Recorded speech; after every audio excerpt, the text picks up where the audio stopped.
Hello everyone, GimmeBricks here, and welcome back to another Tutorial Tuesday. In today's tutorial, we are going to be learning how to build the Belgium flag. This is a small, simple build. It contains 11 pieces exactly, and it's a very basic build. So, let's get right into the video.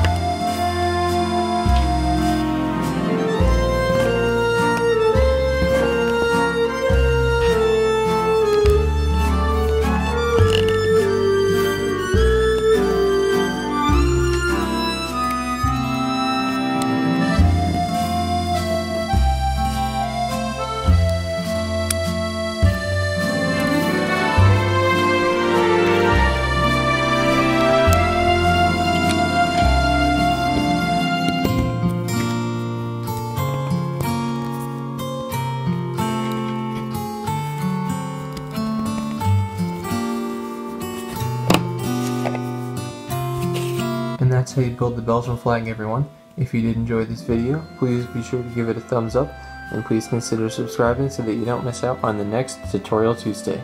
See you guys next time.